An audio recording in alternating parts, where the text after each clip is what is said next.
समीरपुर नाम का एक गांव था। उस गांव में बसंता अपनी 8 साल की बेटी पिंकी के साथ रहती थी। पिंकी अपाहिज थी। घर चलाने के लिए बसंता घर में मिट्टी के बर्तन बनाया करती थी। दिवाली आने वाली थी, इसलिए बसंता मिट्टी से दिए बनाकर बेचा करती थी।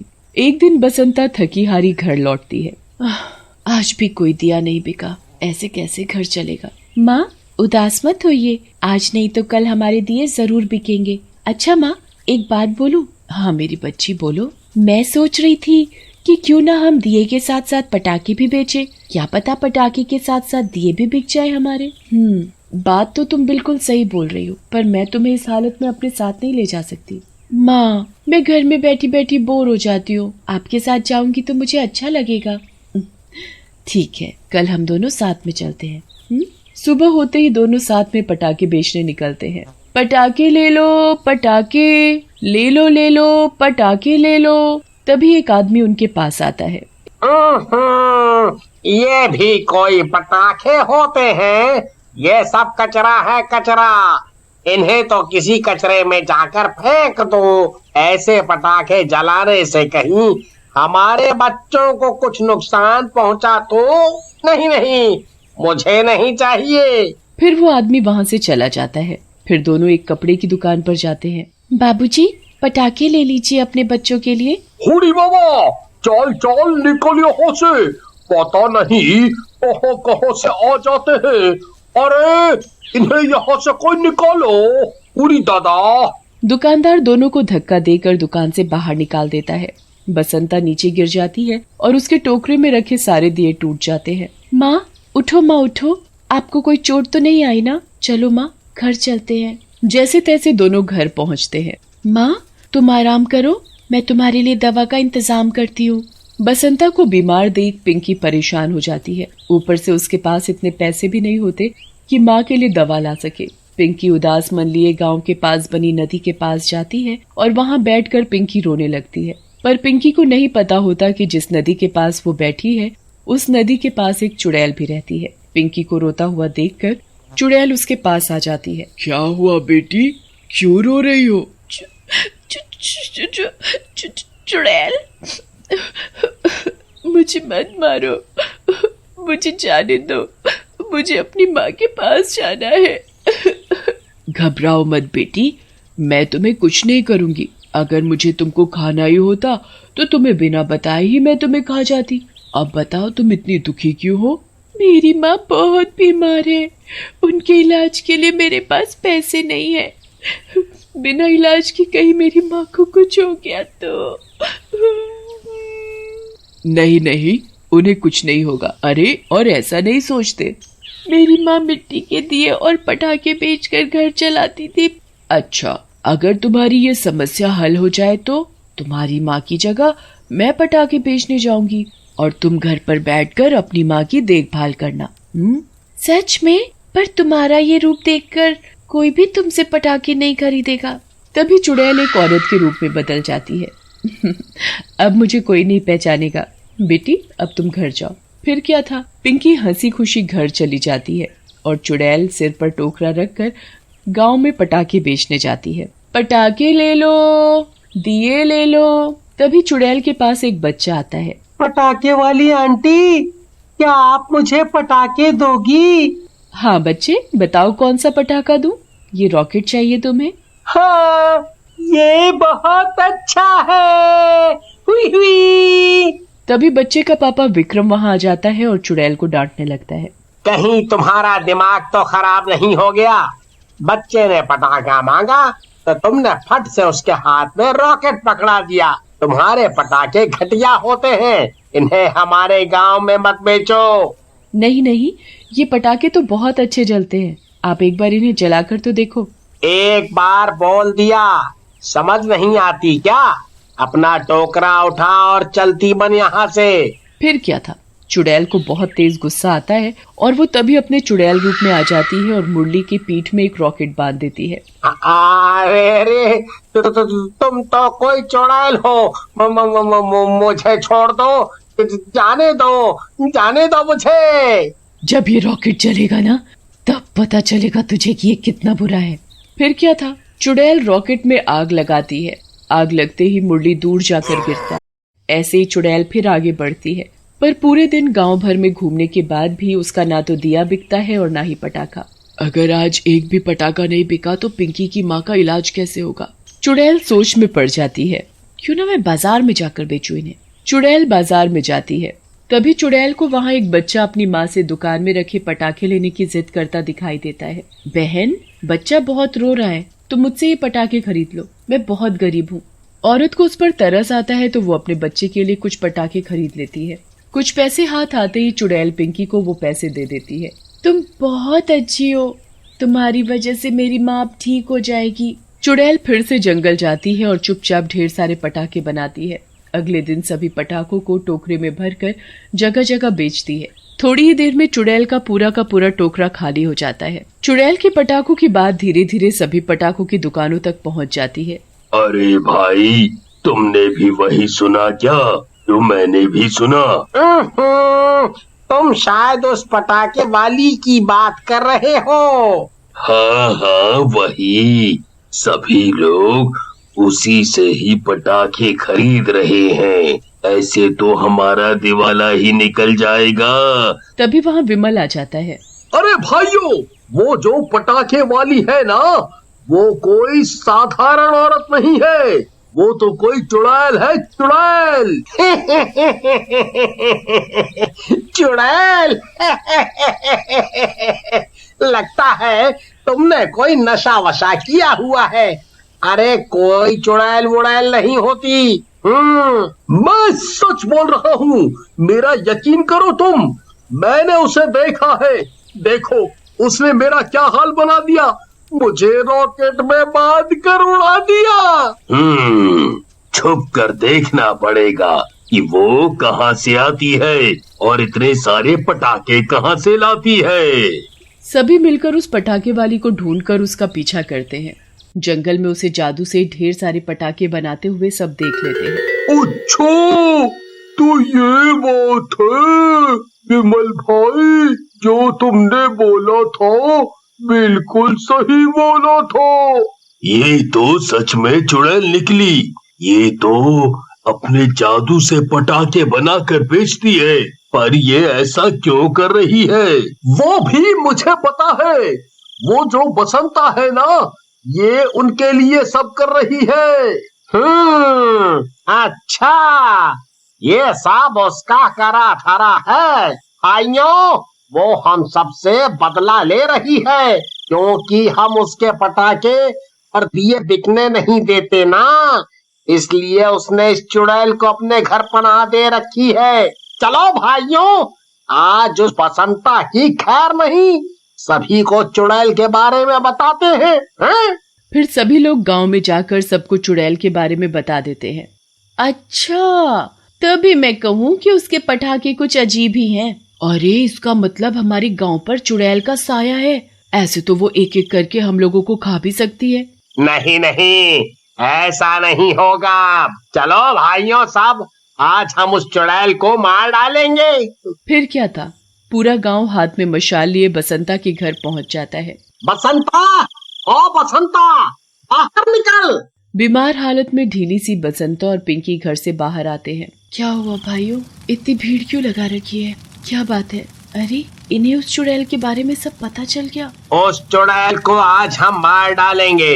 भाइयों, ऐसा करते हैं, इस घर में ही आग लगा देते हैं। चुड़ैल खुद ब खुद जलकर मर जाएगी। नहीं नहीं, मेरा घर मत जलाओ, वो चुड़ैल तो बहुत अच्छी है। तभी वहाँ चुड़ैल भी आ जाती है।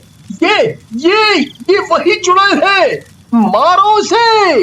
रुको, अगर किसी ने भी इन्हें या इनके घर को नुकसान पहुंचाया तो मैं जरूर तुम्हें खा जाऊंगी। और मैंने कभी भी किसी को कोई नुकसान नहीं पहुंचाया, मैंने सिर्फ इन दोनों की मदद की है। तुम इनकी मदद करके हमारा नुकसान क्यों कर रही हो? अच्छा, अपने नुकसान की पड़ी है। तुम सबको इन लाचार बेबस पर तरस नहीं आता क्या? अगर तुम लोग कुछ गरीब लोगों से दिए और पटाखे खरीद लो तो उनके घर में 4 पैसे आएंगे और वो भी तुम सब की तरह अपनी दिवाली मना सकते हैं। इन गरीब लोगों को तुम सब धुतकार कर भगा देते हो। तुमने बिल्कुल सही कहा। इस दिवाली पर हम सभी बसंता के बनाए हुए दिए ही जलाएंगे। फिर दिवाली आती है और पूरा गांव बसंता के बनाए दियों से जगमगा रहा होता है। एक शहर में कविता अपने पति मनोज के साथ एक सुंदर से घर में रहती थी। एक शाम बड़ा ही अच्छा मौसम हो रहा था और उस दिन मनोज की ऑफिस की छुट्टी भी होती है। मौसम को देखकर कविता का बाहर घूमने जाने का बड़ा ही मन करता है। वो मनोज से बोलती है, मनोज चलो ना बाहर कहीं चलते हैं, कितना अच्छा मौसम हो रहा है। ठीक है चलो, पास में पार्क है वहीं चलते हैं। वो दोनों नजदीक के एक पार्क में चले जाते हैं और वहाँ जाकर ताजी हवा में घूमने लगते हैं। घूमते घूमते काफी समय बीत जाता है और बादल एकदम काले हो जाते हैं। चलो कविता घर चलते हैं, लगता है बारिश होने वाली है। अरे कितना अच्छा लग रहा है, और अब घर जाने की बात कर रहे हो? मुझे नहीं जाना घर, अभी और घूमना है। कविता इतना बोलती है कि एकदम से बारिश शुरू हो जाती है। दोनों जल्दी से भागकर एक पेड़ के नीचे जाकर खड़े हो जाते हैं। हे भगवान, पता नहीं ये बारिश क्यों शुरू हो गई। छत पर रखे मेरे कपड़े भी भीग जाएंगे अब। वो दोनों पार्क से निकल पड़ते हैं और अपने घर की ओर जाते हैं। रास्ते में उनको नीचे एक सुंदर छाता पड़ा हुआ दिखाई देता है। अरे वो देखो छाता, मुझे लगता है कोई अपना छाता यहीं भूल गया है। चलो ना इस छाते को जल्दी उठाओ। नहीं नहीं, हमें ऐसी पड़ी हुई चीजों को कभी नहीं लेना चाहिए। अरे ये छाता ही तो है, अभी बारिश इतनी तेज है और ये छाता ही हमें इस बारिश से बचा सकता है। बाद में जब कभी दोबारा पार्क आएंगे तो इसे यहीं रख देंगे, जिसका भी ये छाता होगा वो ले जाएगा। कविता की बात मानकर मनोज उस छाते को उठा लेता है। छाता उठाते ही उसे अजीब सा महसूस होता है, पर वो ध्यान नहीं देता और दोनों अपने घर के लिए निकल पड़ते हैं। घर पहुंचने के बाद कविता छाते को अपने कमरे में रख देती है। हे भगवान, आज तो इस छाते ने हमें बारिश में भीगने से बचा लिया। हाँ सच में, तुमने बिल्कुल सही कहा कविता। अच्छा, क्या तुम मेरे लिए एक कप चाय बना दोगी? हाँ क्यों नहीं, अभी बनाती हूँ, और उसके साथ गर्मा गर्म पकौड़े भी। जैसे ही कविता रसोई की ओर बढ़ती है तो उसे कुछ सुनाई देता है। कविता, कविता, मेरे पास आओ कविता। कविता पीछे मुड़ती है और देखती है, पर रसोई में कोई नहीं होता। फिर वो चाय बनाने में लग जाती है कि उसे फिर से वही आवाज सुनाई देती है। तुम कहाँ जा रही हो? यहाँ आओ ना, मेरे पास आओ कविता, मेरे पास आओ, मेरे पास आओ।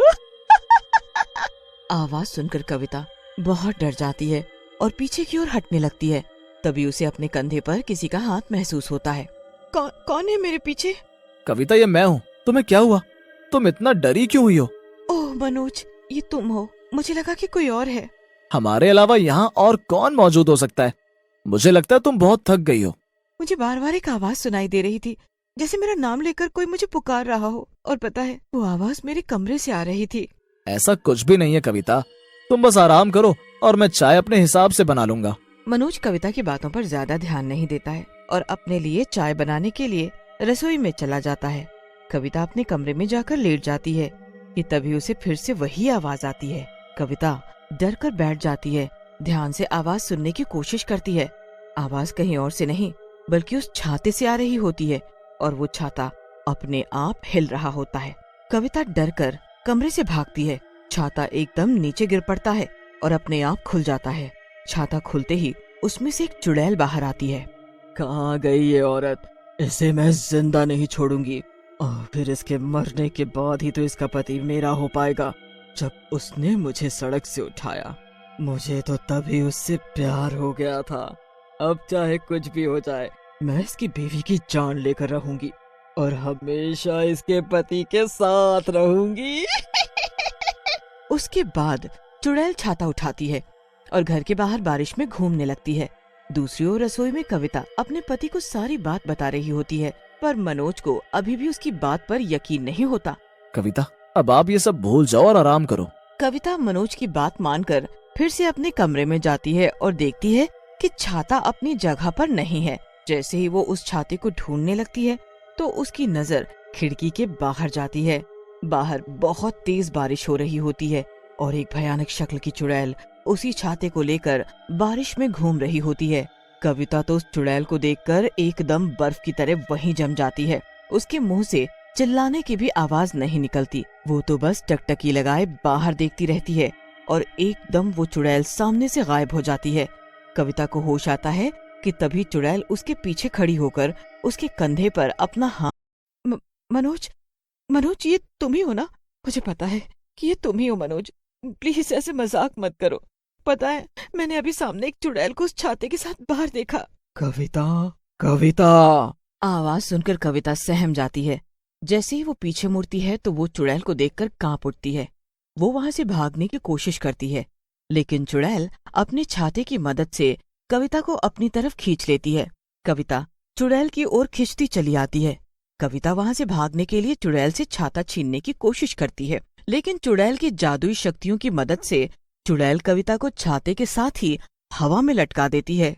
मुझे छोड़ दो, मैंने तुम्हारे साथ कुछ भी गलत नहीं किया है, फिर तुम मुझसे क्या चाहती हो? मैं तुम्हारे पति से प्यार करती हूँ, वो मुझे बहुत पसंद है, इसीलिए मैं तुम्हें मार डालूंगी और तुम्हारा शरीर लेकर पूरी जिंदगी मनोज के साथ ही बिताऊंगी। नहीं नहीं, ऐसा मत करना, मुझे और मेरे पति को छोड़ दो, ऐसा मत करो। कविता बार बार जादुई छतरी से छूटने की कोशिश करती है, पर बार बार नाकामयाब हो जाती है और फिर वो मदद के लिए अपने पति मनोज को बुलाती है। कविता की बात सुनकर मनोज रसोई से भागता हुआ कमरे में आता है। वो चुड़ैल को देखकर सहम जाता है और फिर जब वो अपनी बीवी कविता को छाते के साथ हवा में लटका देखता है तो जोर जोर से चिल्लाने लगता है। कविता, कविता। मनोज, मनोज मुझे बचा लो, मुझे बचा लो मनोज, ये चुड़ैल मुझे मारना चाहती है ताकि मेरे शरीर में आकर ये तुम्हारे साथ बीवी बनकर रह सके। मैं ऐसा बिल्कुल भी नहीं होने दूंगा, छोड़ दो मेरी बीवी को। मनोज अपनी पत्नी को बचाने के लिए उसे धक्का देता है। चुड़ैल गुस्से से एकदम लाल आंखें कर लेती है। तुम कविता को छोड़ दो, वरना मैं तेरे लिए ये सब कर रही हूँ और तू मुझे ही धक्का दे रहा है। सुन मेरी बात कान खोलकर, मैं तुझसे प्यार करती हूँ। जब तक ये जिंदा है हम एक साथ नहीं रह सकते। तुझे हासिल करने के लिए मैं इसकी तो क्या सबकी जान ले सकती हूँ। मैं और एक चुड़ैल के साथ रहूंगा? कभी नहीं। इससे अच्छा तो मैं खुद मर जाऊंगा। इसलिए अच्छा होगा तू मेरी बीवी और मुझको छोड़कर अभी के अभी निकल जा। ऐसा तो कभी नहीं हो सकता, मैं तुझे अपना बनाकर ही रहूंगी। खबरदार, जिस लड़की का नाम दोबारा लिया। मनोज कविता को बचाने के लिए चुड़ैल से लड़ जाता है, पर वो चुड़ैल का कुछ नहीं बिगाड़ पाता। उसके बाद वो सोचता है कि क्यों न कविता को बचाया जाए। फिर वो कविता को बचाने की कोशिश करता है, लेकिन उसकी सभी कोशिश नाकामयाब ही रहती है और वो कविता को नहीं पकड़ पाता। ये सब देखकर चुड़ैल और भी ज्यादा गुस्सा में आ जाती है। तुम इस बेवकूफ लड़की के लिए इतने पागल क्यों हो रहे हो? देखो मनोज, बहुत हो गया, अब मुझे लगता है तुम्हें सबक सिखाना ही होगा। चुड़ैल अपनी जादुई शक्तियों की मदद से मनोज को दीवार पर पटक देती है, जिससे उसे बहुत चोट लगती है। मनोज फर्श से उठने की कोशिश करता है, लेकिन उसका सर घूमने लगता है और वो खड़ा ही नहीं हो पाता। देखो मनोज, प्लीज मुझे माफ कर दो। तुम्हें अपनी हरकतों की वजह से इस दर्द से गुजरना पड़ेगा, पर चिंता मत करो, मैं ज्यादा समय नहीं लूंगी। एक बार ये लड़की मर जाए तो हम दोनों एक साथ हो जाएंगे। चुड़ैल कविता को गला दबाने लगती है। कविता की हालत बहुत बुरी हो जाती है। मनोज सब अपनी आंखों के सामने होता देख रहा होता है, पर बेचारा कुछ भी करने की हालत में नहीं होता। बचाओ मुझे, बचाओ मनोज, अगर मैं मर गई तो तुम कभी इस चुड़ैल के साथ मत रहना। मनोज बेबस पड़ा होता है कि तभी उसकी नजर उस छाते पर जाती है। ये छाता इस चुड़ैल का है और ये सब कुछ इस छाते की वजह से ही शुरू हुआ। मुझे इस छाते को तोड़ना होगा। ये चुड़ैल इस छाते के साथ आई है और शायद इसके टूटने के बाद ही मरेगी। मनोज इधर उधर देखता है तो उसे पास में एक लाइटर दिखता है। वो लाइटर उठाता है और छाते के पास जैसे तैसे पहुंचता है। उसके बाद वो छाते में आग लगा देता है। छाते में आग लगते ही चुड़ैल भी जलने लगती है। नहीं नहीं, ये क्या किया तुमने? इस छाते में तो मेरी जान थी और तुमने इसको ही जला डाला। छाता जलकर राख हो जाता है और छाते के साथ वो चुड़ैल भी। कविता भागते हुए मनोज के पास आती है। तुम ठीक तो हो ना? हाँ मनोज, मैं बिल्कुल ठीक हूँ, पर देखो ना तुम्हारे कितना खून बह रहा है। थोड़ी सी चोट है, तुम चिंता मत करो, ठीक हो जाएगी। अगर आज तुमने मुझे नहीं बचाया होता तो वो चुड़ैल मुझे मार ही डालती। मनोज, तुम अब ये सब मत सोचो और इसे एक बुरे सपने की तरह भूल जाओ। इसके बाद कविता और मनोज खुशी खुशी रहने लगते हैं और वो चुड़ैल फिर कभी उनकी जिंदगी में वापस नहीं आती।